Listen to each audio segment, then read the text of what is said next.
He slid the cream envelope across the table like a punctuation mark. She turned it over with fingers that did not tremble, and read her name in the same careful script she had learned to read years ago. Karen Avery. No +1. Table 18. He had invited her to roast her. The line landed plain and precise. It was the sort of social slap that says, "We remember everything you were, and this is proof you belong," in the footnotes.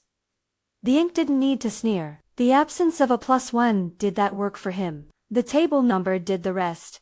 An afterthought, the place reserved for consolation prizes and logistical necessities. The envelope smelled faintly of the stationery shop on a Tuesday morning. Ordinary and elegante, reminder that cruelty often comes dressed as taste. Monica's reaction was immediate. A glance that held both pity and reproductive fury. "He did not," she said, voice low. She pictured Ryan the way people imagine old Wintersmuge tidy, convinced of his own narrative. She imagined him folding the invitation like a small victory and sending it off with the calm cruelty of someone who believes social theater can rewrite a life. Karen looked at the paper, the address, the name of the venue printed in a serif that hinted at old money and practiced florals. Her response was not melodramatic. She folded the envelope along the seam and slid it into her bag. "I'll go," she told Monica, and the word landed like a decision dropping into water, no ripples. Just the surface recalibrating. There was a small, private satisfaction in choosing to attend, not because she wanted to watch him squirm, but because she owned the story of her presence. She had been told that walking away would be dignity. She disagreed. Sometimes dignity was walking into a room on your own terms. She called nobody. She told herself to bring nothing but her composure and a coat. The city that afternoon wore a slow drizzle that made the glass of her apartment mirror and the taxi's roofs shine. She dressed simply dark dress, sensible heels, and left her keys with Monica, who refused to come unless pressed. "Promise me you'll not make it into a circus," Monica said as Karen picked up her bag. "Promise me you'll just be you." "I will be exactly that," Karen said, and the line was not defiant. It was a plan.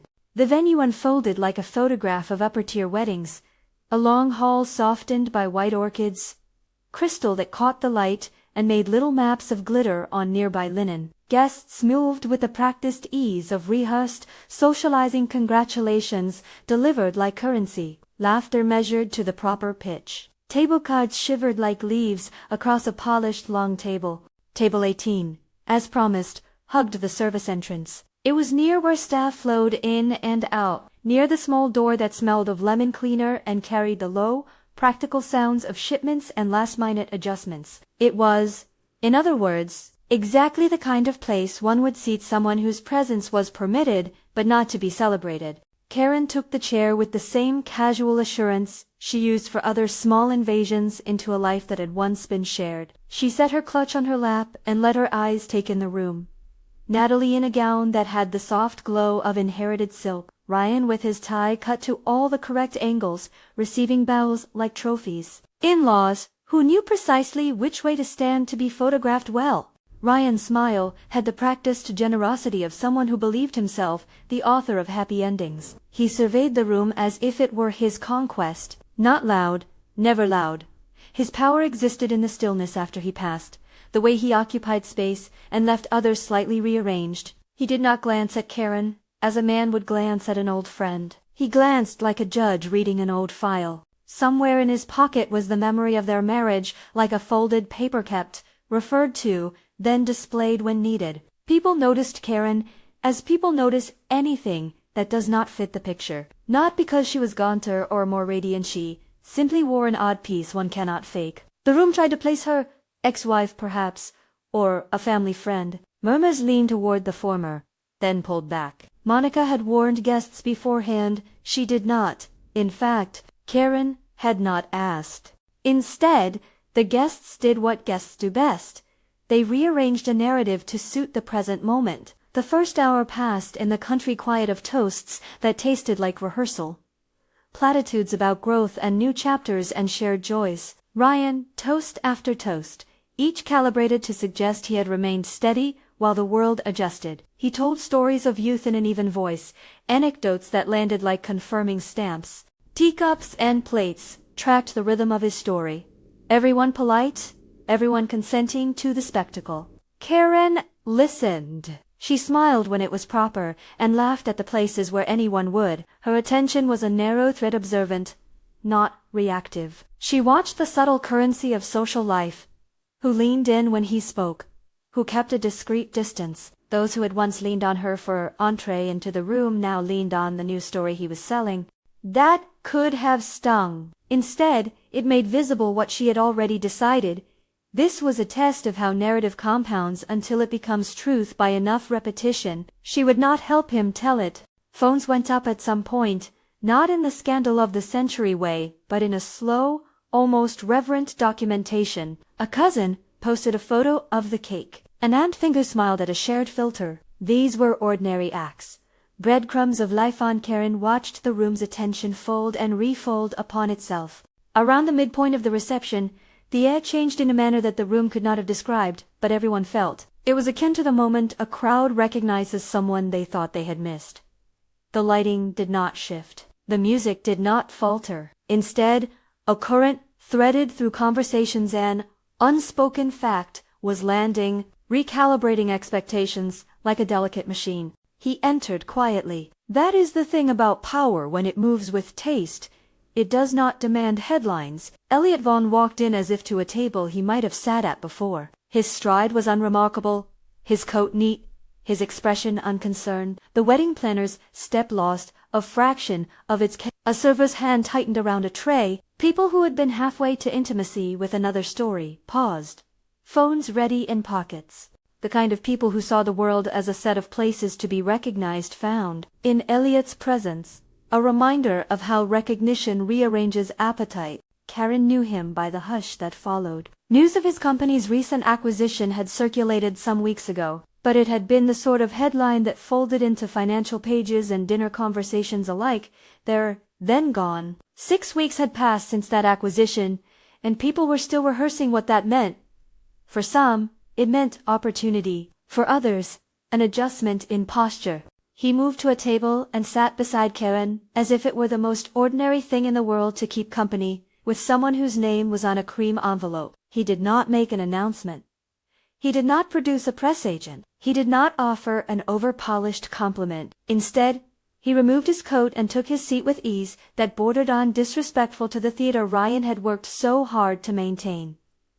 The planner's eyes darted. Anise stilled mid-sip. A murmur began as the room catalogued his presence. Monica, who had been 2 chairs down and whose face had the permanent chic of a confidant, sent Karen a small text, no words, just a string of emojis, and an ex-Karen read it and folded the device on her lap. The room's whisper was practical. Phones scanned his face like they were trying to redraw a digital map. Ryan noticed the shift before Elliot drew breath. There is a specific quality to someone who thinks they possess the room. They measure every movement against their assumed scale. Elliot was not loud.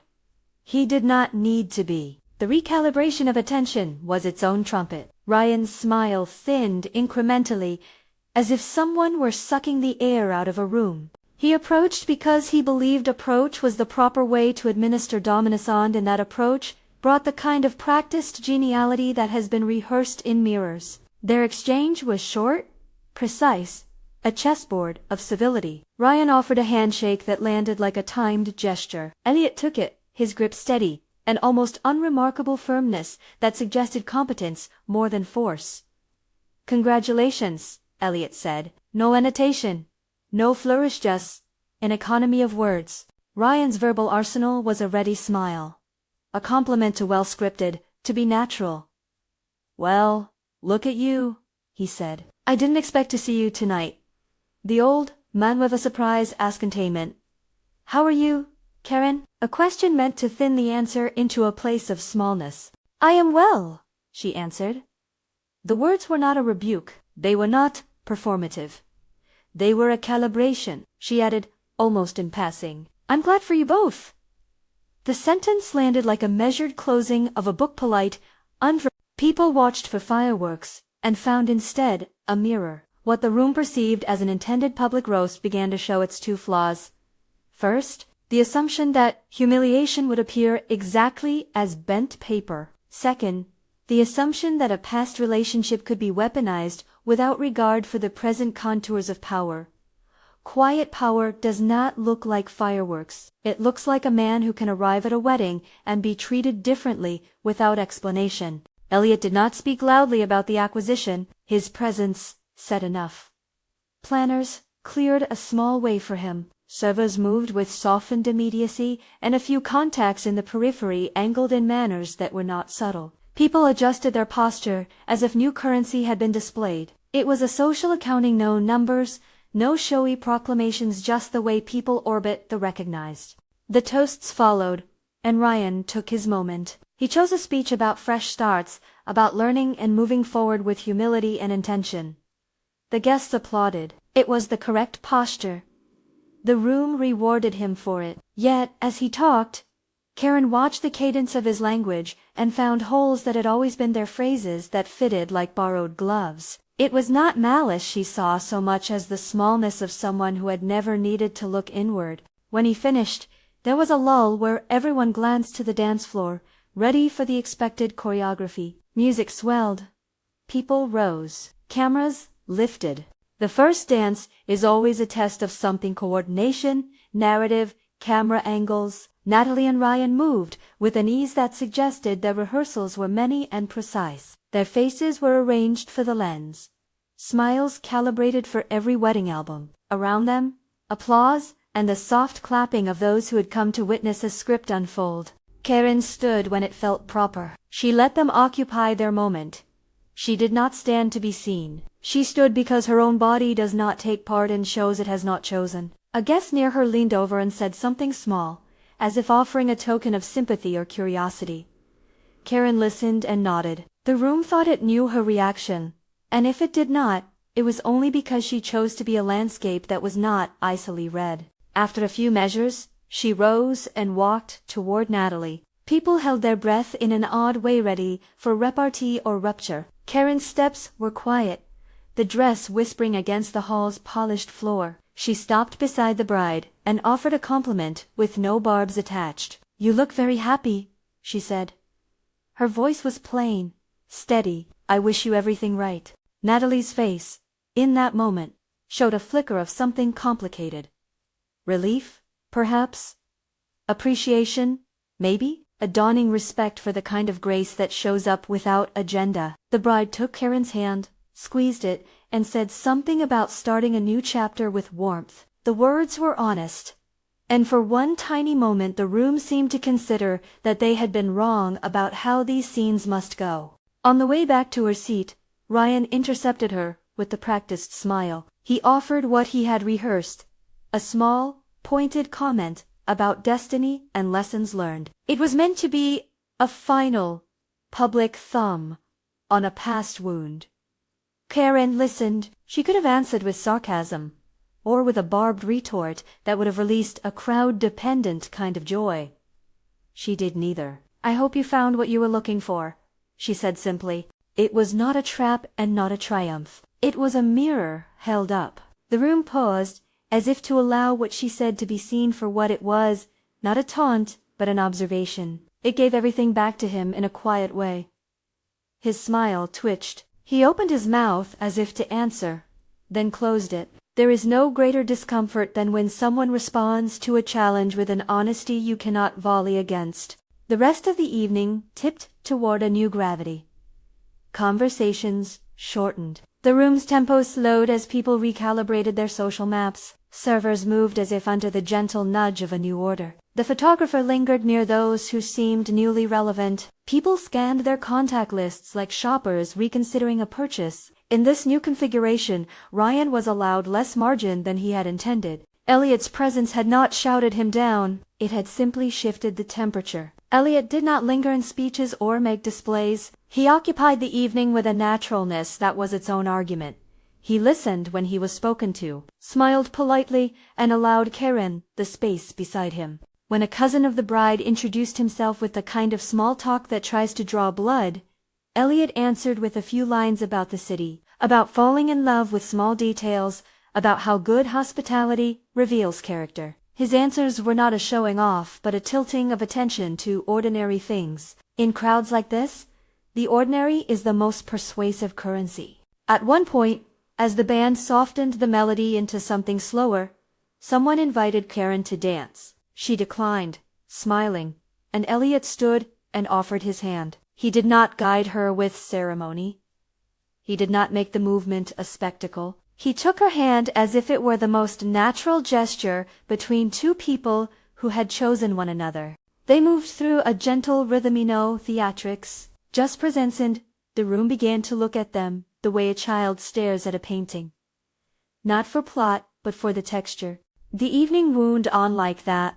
Small, decisive moments of presence. Social media did its habitual work. Someone snapped a photo and sent it into the feed. The caption dry and measured, and the ripple began. Monica texted a single line.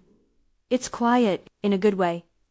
Karen read it and felt the truth of it like a soft warmth in her chest. When the couple took a moment alone, Ryan's face was a study in things coming apart slowly. He sought out Elliot as if to reclaim some small theater. Their conversation was polite and thin. Ryan tried to stand tall, to reassert a hierarchy that had, until that night, been his to manage. Elliot met him with a kindness that was not condescending but firm. "It's a lovely evening," Elliot said. "Congratulations to you both." The interaction did not explode. That would have been easy, dramatic, cheap. Instead, it constricted gently around facts that could no longer be rearranged by performance. Ryan's theater lacked one essential ingredient: the audience's willingness to accept his interpretation as the only one. Without that, his script fell flat. When the night closed, Karen and Elliot stepped outside into a cool air that smelled faintly of rain. The valet retrieved their car without fanfare. Elliot folded his coat about her shoulders with a practiced, unobtrusive gesture that felt like home. He did not speak in proclamations, nor did he offer a lecture on victory.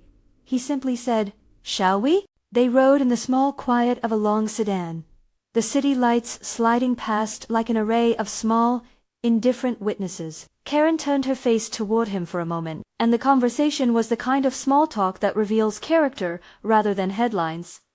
"You did not make a scene," she observed. "I try to avoid making a spectacle of anything," he replied. "It's often unnecessary." There was no boast, no preening. He spoke like someone who knew the power of restraint. "Why come?" she asked. There was nothing accusatory in her tone. She genuinely wanted to know. "Because you were invited," he said simply. "And because I wanted to be where you were." Weddings shift narratives. I thought it would be better to be there, quietly. It was an answer that had many layers, but none that needed peeling. Being present was itself a declarational one that required no announcement. She considered the simplicity of it and felt the ease of being seen without the price of spectacle. By morning, the ripple had become a small wave. Monica's phone chimed with a string of screenshots of an image in which Karen and Elliot sat close together, the caption careful, and a few dozen hearts and emojis trailing like confetti. The online commentary was not vicious. It tilted toward wonder. People asked quietly, "Who is he?" And the answers were tentative, hand-rolled truths. "He runs a company. He made an acquisition 6 weeks ago. He keeps a low public profile." There were no extravagant claims about fortunes, just the social accounting that comes when someone recalibrates the room without fanfare.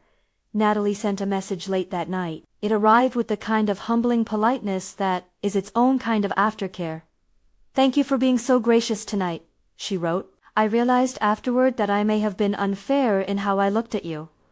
I'm sorry if anyone made you feel small. I meant it when I said, I hope you're happy." Karen read it and felt the message as a small reconstruction. For Natalie, it had been a moment of seeing beyond the wedding veil, recognition that invited a real apology. Karen typed a short reply, free from triumph and full of clarity. "Thank you," she wrote. "I wish you well."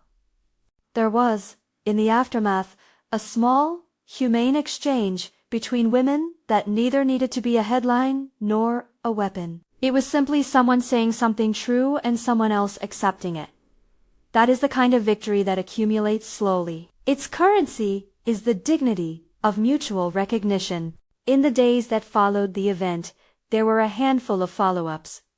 A polite phone call from a distant cousin, a text exchange, with Monica filled with laughter, gifs, and small victories catalogued. People who had once expected drama found the narrative less exciting than dignity. The story lost its appetite for spectacle because the people involved refused to feed it. The final image is private and unsure. Karen at home, the light in her living room, soft by a lamp. The city buzzing faintly in the distance. Elliot's shoes off by the door, the ordinary scatter of his coat over the back of a chair. A small dinner eaten at a table that had always been hers, but now shared with a company of one who matched her quiet. She laughed at something he said, genuine, uncomplicated, the kind of laugh that is not for performance but relief. It was not the kind of laugh that closes a war. It was the sort that finishes a small, long moment and says, in the deep way laughter does, that the world is not as fixed as it pretends. Outside, people would retell the evening, reshape it to their scripts, but inside that apartment, the evening was a private calibration. Victory had come not as a spectacle but as the rightness of being aligned with who she had become. The invitation had been intended to embarrass, to show her as a relic at an altar where new life was to be celebrated. Instead, it acted as its own revelation, a test of old assumptions and the people who held them. She attended not to be seen but to sit to watch what happens when power meets someone who is no longer bound by previous valuations. If you have ever been underestimated, the story here is simple. Presence is its own strategy. It is not flashy. It does not need viral moments. It quietly changes who you are in the eyes of people who thought they knew how the narrative should end. Have you ever been underestimated? Share one sentence in the comments. That night, as messages pinged and the city slept, Karen thought about how small acts accumulate. A handshake, a plain compliment, a decision to show up. Each one is a stitch. Taken together, they form a garment that cannot be ripped off by polite cruelty. She thought of Ryan not with loathing but with a clinical compassion. He had tried to write an ending for her life that would neatly fit his sense of order. He had failed, not because of drama, but because she refused to play the role he had crafted. Elliot too had come without intention to star in anyone's story. Left her a message the morning after that was short and unadorned. Coffee tomorrow, it said. That was all. No grand promises. No attempts to rewrite the past. Just another small invitation. She accepted. The camera of the mind rests finally on a domestic frame. Karen at the sink, drying a glass with a towel that had seen 1,000 ordinary nights. She hums without tuning to anyone's approval.